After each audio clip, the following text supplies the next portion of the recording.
Under illustration 17, PQR एक company है that may face different economic conditions, और different economic conditions company की दी हुई है। अगर उनका कंडीशन वेरी पुअर चली गई तो उनको लॉस होगा 20 का, पुअर सिचुएशन हुई तो 10 का लॉस होगा, एवरेज सिचुएशन में वो 25 अर्न करेंगे, गुड सिचुएशन में 80 अर्न करेंगे एंड एक्सीलेंट सिचुएशन में 160 अर्न करेंगे।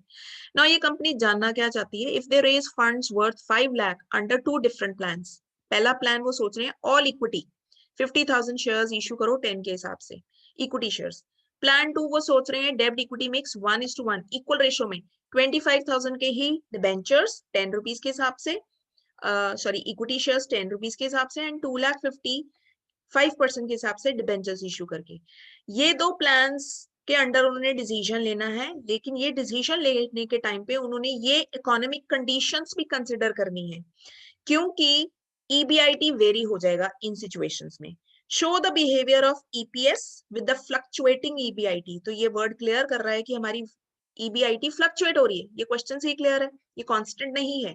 अंडर डिफरेंट इकोनॉमिक कंडीशंस और अंडर 2 डिफरेंट प्लान्स में हमने ये चीज अज्यूम करनी है। ग्राफिकल फॉर्म भी देना है, यानी EPS का चार्ट भी बनाना है and also calculate break even point. तो ये इलस्ट्रेशन आपको सारे कंसेप्ट क्लियर करेगा। सबसे पहले different economic condition most important हमने कंसिडर करनी है, तो हमने इकोनॉमिक कंडीशन के हिसाब से सारे कॉलम बना लिए।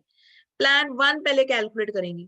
प्लान 1 के अकॉर्डिंग हमारी EBIT वेरी पुअर सिचुएशन में -20 -10, ये हमें क्वेश्चन में ही गिवन है, ये फिगर्स हैं, ये वाली फिगर्स उठाई हैं और ये लिख ली।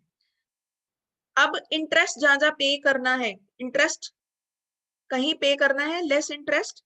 प्लान 1 क्या है, प्लान 1 इज सारे के सारे इक्विटी, इसका मतलब हमने कोई इंटरेस्ट नहीं पे करना, इसलिए माइनस इंटरेस्ट जो है वो 0 आ गया। देन हमने टैक्स माइनस करना है, टैक्स 50% क्वेश्चन में दिया है, वो हमने जब माइनस करा तो हमारे पास आफ्टर टैक्सेस जो अर्निंग्स बची है इक्विटी शेयर्स होल्डर्स के लिए वो इतनी बची है। अब नंबर ऑफ इक्विटी शेयर्स 50 से जब हम डिवाइड करेंगे तो अर्निंग पर शेयर आ गया। वेरी पुअर सिचुएशन में अर्निंग्स नेगेटिव हैं क्योंकि प्रॉफिट ही नहीं था, लॉस था। पुअर सिचुएशन में कुछ 0.10 एक्सपेक्टेशन है, एवरेज में बढ़ गया, गुड सिचुएशन में अर्निंग्स और बढ़ गई और एक्सीलेंट सिचुएशन में अर्निंग सबसे ज्यादा हाई होंगी। तो ये तो कंसेप्ट क्लियर ही है। हम प्लान 2 में इसी तरह हम कैलकुलेट करेंगे। प्लान 2 में क्या है, हमें इंटरेस्ट पे करना पड़ेगा 2,50,000 पे। इंटरेस्ट पे करके टैक्सेस पे करके जो हमारे पास अर्निंग्स बची डिवाइड बाय इक्विटी होल्डर्स हैं 25,000 इस केस में, क्योंकि बाकी 25,000 के डिबेंचर्स इशू हुए थे। तो अर्निंग पर शेयर्स ये देखो, ये क्लियरली इंडिकेट कर रहा है डेब्ट इक्विटी मिक्स यूज करने से हमारी एक्सीलेंट सिचुएशन में सिर्फ इक्विटी यूज करने से अर्निंग थी 1.60, लेकिन डेब्ट यूज करने से वो अर्निंग्स ऑलमोस्ट डबल के पास पहुंच गई है 2.95। तो ये क्लियरली इंडिकेट कर रहा है कि डेब्ट इक्विटी मिक्स यूज करना चाहिए। तो अर्निंग पर शेयर का कंपैरिजन हो रहा है यहाँ पे। प्लान 1 में अर्निंग पर शेयर क्या है, ये वाली फिगर्स उठाई हैं। देन प्लान 2 में ये जो हमारा आंसर आया अर्निंग पर शेयर क्या है डिफरेंट EBIT की सिचुएशन में। डिफरेंट EBIT यानी इकोनॉमिक कंडीशंस में हमारे प्लान 1 में हमें कितना EPS आएगा, प्लान 2 में कितना EPS आएगा, ये हमने चार्ट फॉर्म पे शो कर दिया। अब हमने डायग्राम भी बनानी है।